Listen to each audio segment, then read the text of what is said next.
So now I invite Principal Dr. Chandrashekhar Murumkar sir for his concluding remarks for today's session. Good evening, everyone. It's really a great day. We have gathered here to discuss, to identify, to analyze, and to predict the solutions, obviously, for eradication and alleviation of the poverty. The eminent scholars all over the world, from the academics, from society, and even from the administration, they have shared their views and ideas, experiences. And obviously, each and everyone has shown the hope. Yes, it is our duty, it is our responsibility, and obviously, it is our concern to work on this issue. In the opening remark, I must congratulate Azadi sir for making a very specific comment that poverty in the world is a dynamic phenomenon and a dynamic measurement. This is because the data is reflecting, changing, modifying, and altering because of the so many parameters and factors which we are concerned in it. He has rightly said that if at all we want to identify major concerns, obviously we have to focus on the several issues which are related. But obviously, in today's context, we should concentrate on what is happening to the new poor who are getting added by numbers. And this is just because of the COVID pandemic all over the world.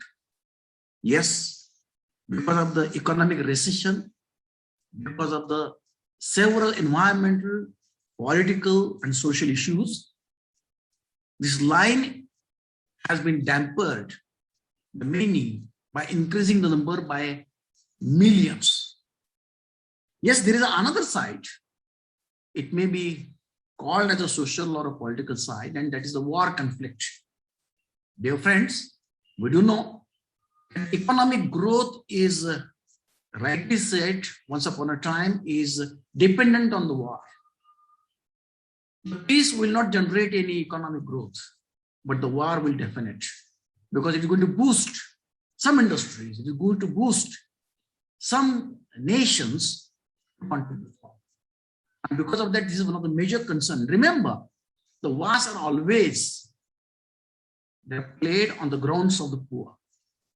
The wars are always never there on the rich land.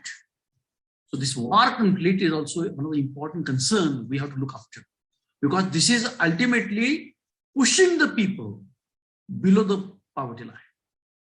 And here's the third issue, which we all are suffering, is the global climate change. This is a sort of a non-reversible action plan by the nature to control the uncontrollable components. Well, I must congratulate Dr. Pai for making a very effective presentation on not only the poverty, the basics of the poverty, but obviously he has come up with a very right, say, package of the solution. When he said and when he mentioned that the resources is one of the major component and concern of all, it has to be mobilized. And obviously, when we are mobilizing this, obviously we have to increase it. Incrementation in the resources is also one of the major parameters which has to take into consideration during the eradication program. Well, he has rightly pinpointed a very important issue which even we people are sufferers, and that is the good governance and bad governance. This is the issue of the system. He has rightly said that there has to be a system. Because of the lack of the system, the poors are increasing in number. They're increasing in quality and quantity together. But at the same time, if at all we want to overcome this issue, we have to develop our own system. And this system may be obviously by the society, by the political parties, by the nations, and even by the UN together. They can work it out. I'm very much happy when the Shekhar Singh, the collector, district collector of Satara district, shared his views and ideas, and particularly his experiences when he worked in Gadchiroli. Obviously, he had some empirical data comparing the Gadchiroli area with the other parts of India.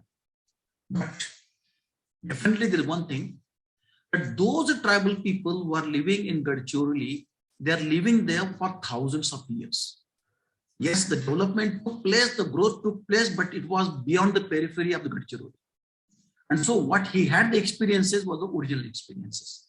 He had the original views and ideas. And because of that, the activity or the action plan which he had taken up was the concern of food fortification or rice fortification is one of the way why the children are going back to the schools. This is one of the major concern in India, where many of the children, many of the children, they may be in the numbers of millions, they are attending the schools. This is one of the major SDG in the system. And well, at the end, I was happy to hear and listen to Shirke sir, where he was focusing on which can be the parameters on which we should focus individually, in the group, as an university, as an institution, and at the government level. What we can do, where we can do, and how we can do. Because if at all we can increment, enhance these indicators, parameters, obviously, we may be putting one step ahead, right foot step ahead in this whole process of leadership program. But well, dear friends, there is one thing, that this is a program of consistency. Yes, sir. Please go ahead. So these are the sustainable development goals which the UN has identified. What I want to say that we have to customize this. Even though they have been identified globally, these parameters are to be modified, tailored, changed, and altered as per the basic needs of each and every locality, area, and society. When we say no poverty, it is rather impossible, because who should be said as a poor person? The definition is changing and is a relative component. And definitely I must thank to Thai when he mentioned about the extreme poverty and he was talking about the relative poverty. And in this way, the 17 criteria, they are playing a more important role. Well, to end the poverty in all its forms everywhere must be our goal, must be our target to go ahead. Well, the theme of today's program was building forward together, ending the persistent poverty, and respecting all the people and our planet. I feel that last word itself is more meaningful when we are talking about our planet. Because when we say it is our planet, ultimately it becomes our responsibility to go ahead to correct it. Well, today we are celebrating in other way, in the form of an action plan, what we can do today and what we can think of tomorrow so that we can come out with a better tomorrow. Yes, this was a slide I wanted to focus. And that's why I was going ahead with the screen. This is a parameter the world has faced in last 2 years. But this is the COVID pandemic impact. And this COVID pandemic impact says that our eradication programs of poverty, they had halted, they got a break. And not only that, they had got a negative impact because of the COVID pandemic. And it has been estimated that more than 300 million people, more poor people, they have been pushed in the below poverty line. And because of that, we have to now think not only what can be done with our regular program, our systematic program, but what can be done for such a type of disastrous causes if they are supposed to come in the future. So obviously COVID-19 has given us a lesson that yes, that such a type of unexpected issues may come in the future, which may try to hamper the whole program, but we have to overcome. And for this purpose, we have to think in different ways. So the COVID-19 has caused the first increase in the global poverty decades, and 71 million people have pushed into the extreme poverty, the word which rightly has been said by the Tyson. Obviously, the natural disasters which the Azadi sir had mentioned, it has made almost 23.6 billion of economic loss at the global level. And this was the data of last just 2 years. Obviously, in COVID pandemic, we have to think a major loss from the human resource point of view, where the maximum diseases, deaths occurred by the youth and in the youth, by the youth. And because of that, obviously, we are having a great loss because we are losing the youth who are supposed to fight for the better future. And then, obviously, 4 billion people, they did not get benefited in one form or other form because of the social action programs. Because these action programs which were present, they were in pockets, and many more, they left beyond this. Obviously, these are some of the goals which have been identified to track down and make the targets in the no poverty baseline. So I'm not going to go into the details, but when we are understanding the poverty, again, I must quote what the Tyson has quoted, that the poverty must include the social, economic, and political elements. Beyond that and without that, it is not a role and goal of a single person. Yes, one can contribute, but this contribution requires a very strong support, a very strong hand at the social level, at the economic level, and obviously at the political level. And obviously, because of that, the absolute poverty is a complete lack, a means of necessary to meet the basic required, basic needs of a common person, common people, a common man, like food, clothing, and shelter, which we were talking about hundreds of years back. And then I will go to this line, which was already said, and this was mentioned by Shirke sir. And this was the line concerned with the drawing a poverty line, defining a poverty line. And I feel that there has to be a common platform, there has to be a common interface with which we should go ahead with. Because many people, they are economically strong, and other countries, they are strong by their natural resources.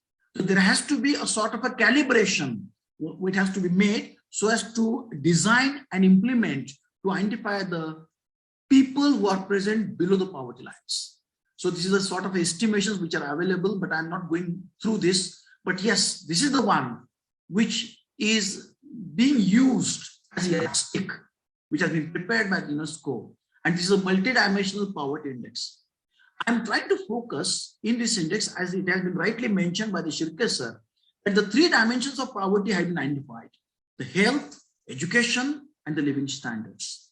But dear friends, coming from the academic field and academic side, I am much more concerned with the 2 basic components. One component is a child mortality, because the poverty is actually removing the future for many more who are supposed to have the right to ask us which type of future you have sent or which you have kept for us. And the second issue is the years of schooling and the school attendance. So this is the dropout ratio, and the dropout ratio is much more concerned in the Asiatic countries, Asian areas, and that's why education has to be focused in a multi-dimensional fork so that we can find some better solutions in coming days. So obviously each and everyone is talking about the multi-dimensional poverty, but obviously there is not a single indicator which can pinpoint a single issue. But definitely, as it has been rightly said by all the esteemed authors, we have to concern with the health. Obviously, we have to focus on the education. And lastly, but most importantly, we have to talk about the equal justice. We have to talk, obviously, for the issue of unity. It is the strength of togetherness, so that we will come together and fight together. Obviously, this is the last slide which I want to focus.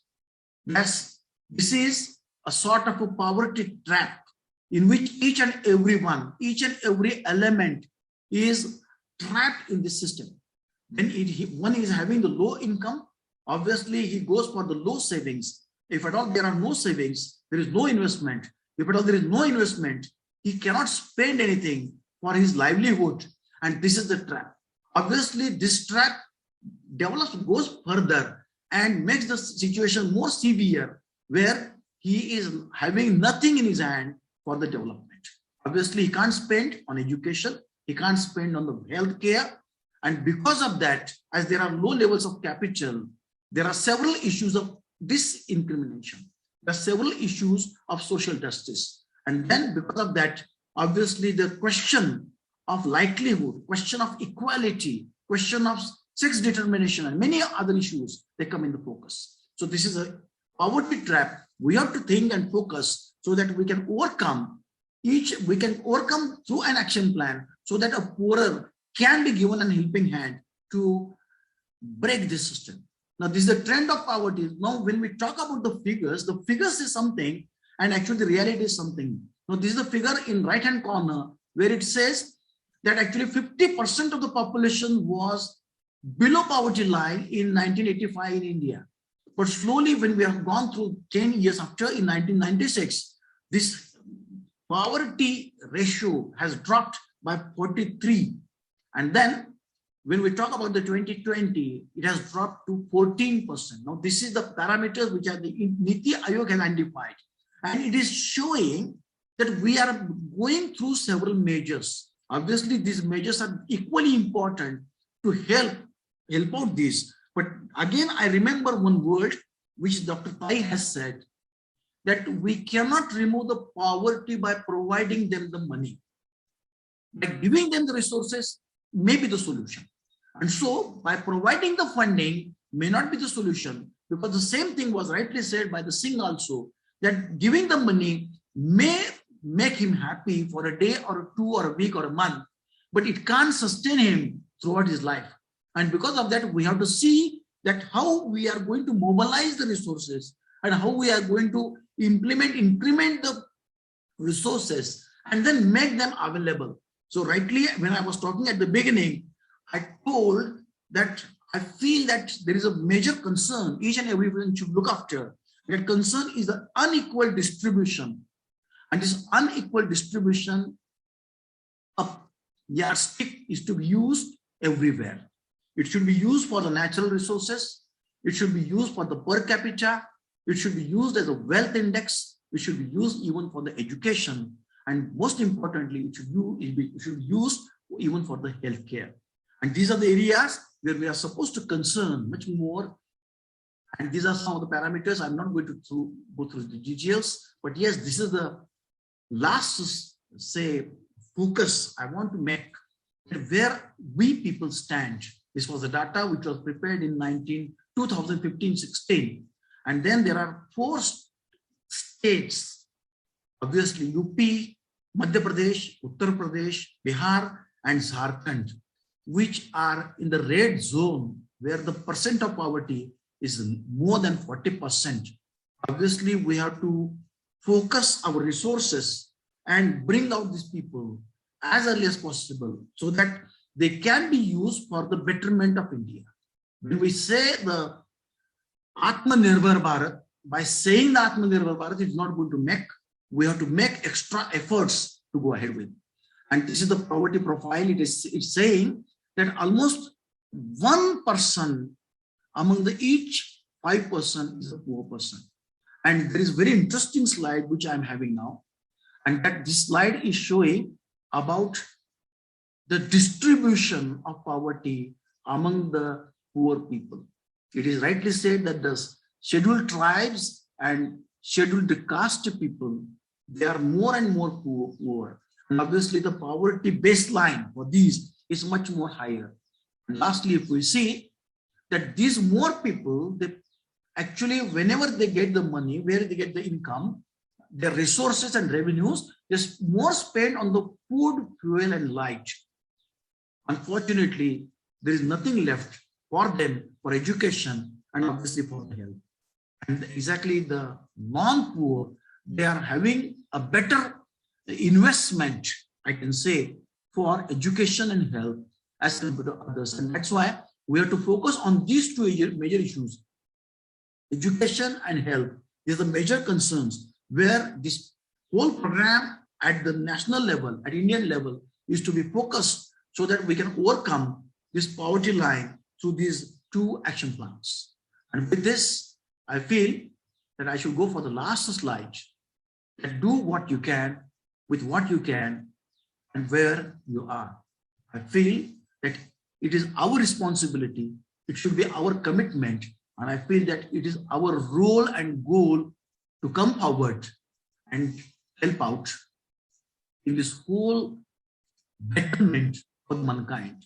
Because after 30 years, someone is going to ask us which type of world you have left us for. And definitely, it may be the good, better, and promising world we are expected to keep for the coming youth. Thank you for giving me an opportunity, and thank you for listening all these eminent scholars. Thank you, ma'am. Have a great day. Lastly, but not leastly, I must thank the Baha'i Academy and Lesson Adani sir for giving me an opportunity to be with you, to share with you, to contribute with you, and to step forward with you. Thank you then.